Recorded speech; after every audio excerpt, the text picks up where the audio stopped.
Praise the lord. హెబ్రీయులకు రాసిన పత్రిక 11వ అధ్యాయం. విశ్వాసమునది నిరీక్షింపబడు వాటి యొక్క నిజ స్వరూపమును అదృశ్యమైనవి ఎన్నవనుటకు రుజువునై ఉన్నది. దానిని బట్టియే పెద్దలు సాక్ష్యం పొందిరి. ప్రపంచములు దేవుని వాక్యము వలన నిర్మాణమైనవనియు అందును బట్టి దృశ్యమైనది కనబడేడు పదార్థముల చేత నిర్మింపబడలేదనియు విశ్వాసము చేత గ్రహించుకొనుచున్నాము. 7వ వచనం. విశ్వాసమును బట్టి నోవాహు అది వరకు చూడని సంగతులను గూర్చి దేవుని చేత హెచ్చరింపబడి భయభక్తులు గలవాడై తన ఇంటి వారిని రక్షణ కొరకు ఒక ఓడను సిద్ధము చేసెను. అందువలన అతడు లోకం మీద నేరస్థాపన చేసి విశ్వాసమును బట్టి కలుగు నీతికి వారసుడాయను.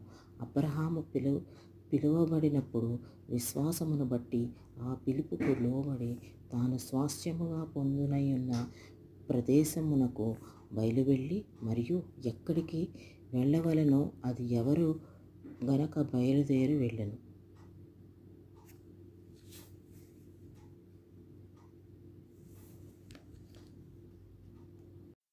Praise the lord. హెబ్రీయులకు రాసిన పత్రిక 11వ అధ్యాయం.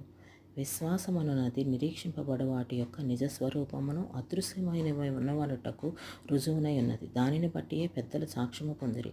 ప్రపంచములు దేవుని వాక్యము వలన నిర్మాణమైనవనియు అందును బట్టి దృశ్యమైనది కనబడేడు పదార్థములచే నిర్మింపబడలేదనియు విశ్వాసము చేత గ్రహించుకొనుచున్నాము. 6వ వచనం. విశ్వాసము లేకుండా దేవునికి ఇష్టుడై ఉండుట అసాధ్యము. దేవుని యొద్దకు వచ్చువాడు ఆయన ఉన్నాడనియు తన్ను ఎదుగు వారికి ఫలము దయచేయువాడనియు నమ్మవలెను కదా. విశ్వాసమును బట్టి నోవాహు అది వరకు చూడని సంగతులను గూర్చి దేవుని చేత హెచ్చరింపబడి భయభక్తులు గలవాడై తన ఇంటి వారి రక్షణ కొరకు ఒక ఓడను సిద్ధము చేసెను. అందువలన అతడు లోకము మీద నేరస్థాపన చేసి విశ్వాసమును బట్టి కలుగు నీతికి వారసుడాయను. అబ్రహాము పిలువబడినప్పుడు విశ్వాసమును బట్టి ఆ పిలుపుకు లోబడి తన స్వాస్థ్యముగా పొందనై ఉన్న ప్రదేశమునకు బయలువెళ్ళెను మరియు ఎక్కడికి వెళ్ళవలెనో అది ఎరుగక బయలువెళ్ళెను. విశ్వాసమును బట్టి అతనితో ఆ వాగ్దానమును సహవారసులైన ఇస్సాకు యాకోబు అనువారును గుడారములో నివసించుచు అన్యుల దేశములో ఉన్నట్టుగా వాగ్దత్త దేశములో పరవాసులైరి. 13వ వచనం. వీరందరూ ఆ వాగ్దాన ఫలము అనుభవింపకపోయినను